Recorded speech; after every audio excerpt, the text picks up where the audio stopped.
At this place in history, we're on Main Street in Stowe with Steve Perkins, the Executive Director of the Vermont Historical Society. Steve, people can probably figure out where exactly on Main Street we are, but what brings us here this week? Yeah, Mike, we're at the Vermont Ski and Snowboard Museum. We've been doing a lot of these history pieces, and we've talked a lot about skiing and recreation in Vermont, but this is one of the great places you can go to learn about that industry. So we're going to go inside. We're going to meet with Abby Blackburn, who's the director of the museum. The museum started in 1988, and its home was in Brandon, Vermont. And it bounced around a little bit, Brandon, and then on Route 4 between Rutland and Pico.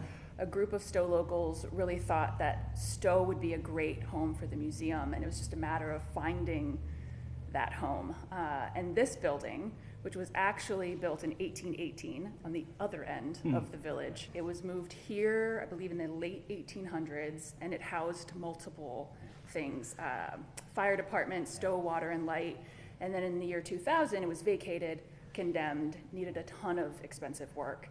And these group of locals were like, this is it, this is the home. So they got together, they ran a capital campaign, and in 2002, gold Olympic medalist Andrea Meade-Lauren cut the ribbon. Moving in here had to involve a lot of money. You mentioned a capital campaign. Any idea of about how much that needed to come up with? I believe it was 1.4 million.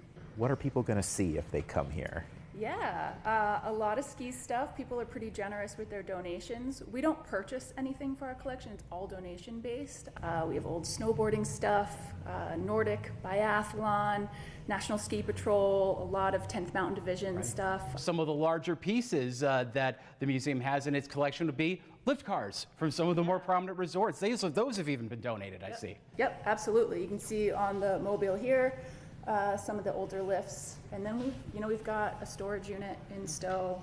We can't keep everything here. What you're seeing here in the museum is probably, quick math, 1/20th of what we actually have. We're surrounded by an art exhibit. This exhibit that you're seeing on the first floor now will be here until mid-October. It opened at the end of November, so our rotating exhibits, it's annual, once a year, so it's here for a while for people to enjoy. Right now, it's the work of Scott Lenhart, which is a Vermont artist, and he's done over 55 graphics for Burton. We've had bigger 10th Mountain Division exhibits, snowboarding, photography. Now, it's not just the exhibits. The museum does a lot of programs throughout the year. Could you tell us a little bit about a sampling of some of the programs? And then, I mean, certainly touching on the Hall of Fame, too. Yeah, so the Hall of Fame is an annual event. There was a tiny little lapse during the pandemic. But my favorite programming, which has really, really grown, is the Red Bench Speaker Series. And you'll see, it's named after this literal red bench right behind us that was in the Octagon Lodge at Stowe. And Abby, should anyone want to learn about future subjects of the Red Bench Speaker Series or any other upcoming programming, how can people find out about it? Our website is the best place to start, vtssm.org.